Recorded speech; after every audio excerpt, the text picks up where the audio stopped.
চিকিৎসকের মৃত ঘোষণার পর ধর্মীয় রীতি মেনে হয়েছিল কবর খোঁড়া। শেষ মুহূর্তে সরকারি হাসপাতালের অ্যাম্বুলেন্স টেকনিশিয়ানের পেশাগত দৃঢ়তায় প্রাণ বাঁচল 14 বছরের কিশোরীর। চাঞ্চল্য কাঁথিতে প্রাইভেট চিকিৎসকের মৃত ঘোষণার পর সৎকারের প্রস্তুতি, এমনকি কবরও খুঁড়ে ফেলা হয়েছিল। কিন্তু শেষ মুহূর্তে সরকারি হাসপাতালের এক আইসিইউ অ্যাম্বুলেন্স টেকনিশিয়ানের তৎপরতায় মৃত্যুর মুখ থেকে ফিরে এলো 14 বছরের এক কিশোরী। জানা যায়, পড়াশোনা নিয়ে পারিবারিক অশান্তির জেরে বিষপান করে এরা ফতেপুর গ্রামের 14 বছরের কিশোরী। তাকে প্রথমে তমলুক মেডিকেল কলেজ হাসপাতালে রেফার করা হয়। তমলুকে পৌঁছানোর পর চিকিৎসকেরা অবস্থার আরও অবনতির লক্ষ্য করে কলকাতায় রেফার করার পরামর্শ দেন। তবে পরিবারের আর্থিক ও শারীরিক দুশ্চিন্তার মধ্যে তারা তমলুকের একটি বেসরকারি নার্সিংহোমে নিয়ে যান কিশোরীকে। অভিযোগ, সেখানে অ্যাম্বুলেন্সে থাকা অবস্থায় এক চিকিৎসক চক্ষু পরীক্ষা করে তাকে মৃত ঘোষণা করে। পরিবার কাঁথিতে ফিরে এসে আরও এক চিকিৎসকের কাছে থেকেও মৃত্যুর নিশ্চিত ঘোষণা পায়। বাড়িতে ফিরে ধর্মীয় রীতি অনুযায়ী আজান পড়া, মাইকে মৃত্যু সংবাদ প্রচার হয়, কবর খোঁড়ার কাজ সম্পন্ন হয়। তবে অ্যাম্বুলেন্স টেকনিশিয়ান রবীন্দ্রনাথ মণ্ডল যন্ত্রে প্রাণের ক্ষীণ স্পন্দন দেখতে পান।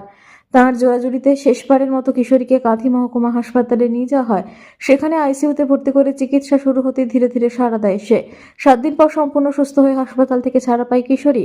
প্রাণ ফিরে পাওয়ার আনন্দে কিশোরী নিজে মালা পরিয়ে সম্মান জানায় টেকনিশিয়ান ও চিকিৎসকদের। ঘটনাকে ঘিরে এলাকায় চাঞ্চল্য ছড়ায়। হাসপাতাল সুপার অরূপ রতনকরণ জানিয়েছেন, লিখিত অভিযোগ পেলে বিষয়টি তদন্ত করে প্রয়োজনীয় ব্যবস্থা নেওয়া হবে। ওকে মৃত বলে ঘোষণা করে দিয়েছিল বাইরের লোক, এবং মাটি দিয়ে দেওয়া হবে এরকম একটা অবস্থার মধ্যেও চলে যাচ্ছিল। তো আমাদের যে আইসিইউ যে টেকনিশিয়ান, আইসিইউ ভ্যানের, সেই আইসিইউ অ্যাম্বুলেন্সের টেকনিশিয়ানের কৃতিত্বে তাকে পুনরায় আমরা আমাদের যে এইচডিউ বিভাগ আছে, এই হাই ডিপেন্ডেন্সি ইউনিটে ভর্তি করে তাকে সুন্দরভাবে চিকিৎসার মাধ্যমে সে যে বেঁচে আছে, এইটা শুধু নয়, সে আজকে সুন্দরভাবে আনন্দের সঙ্গে বাড়ি যাচ্ছে সম্পূর্ণ সুস্থ হয়ে। তাকে আমরা তার সুন্দর ভবিষ্যৎ এবং উজ্জ্বল জীবন কামনা করছি। এরা আমার পূর্ব পরিচিতও বটে, মাঝনায় দীর্ঘদিন থাকার সুবাদে আমি এদের সঙ্গে পরিচিত। তো সেই হিসাবে এটা আমার ব্যক্তিগতভাবে অত্যন্ত আনন্দের দিন, এবং তার বাবা মাকে আমি অনুরোধ করব যে মেয়ের সঙ্গে কথা বলে ঠিকমতো যাতে সুষ্ঠুভাবে সে মেয়েকে রাখতে পারে।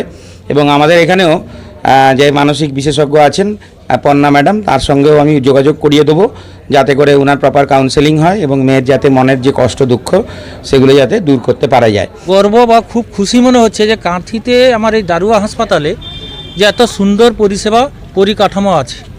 এইভাবে যেহেতু একটা পেশেন্ট আমাদের মুসলমান ধর্মে আছে না, যে মারা যাওয়ার পর কবর খোলা হয়, হ্যাঁ, জানাজার জন্য মাইকে মসজিদে মাইকে এলান করে দেওয়া হয়, সব হয়ে গেছিলো।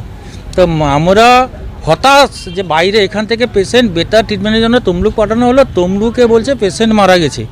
কিন্তু আমরা তো বাহবা দিব আমাদের যে রবিবাবু ছিলেন যিনি টেকনিশিয়ান, যে উনি নিজের দায়িত্বে পেশেন্টের বাড়ির লোককে বুঝিয়ে ওই মরা পেশেন্টকে এনে এখানে বাঁচিয়ে নিয়ে যে হেঁটে যাচ্ছে, এর থেকে বড় পাওনা আর কিছু আছে আমাদের?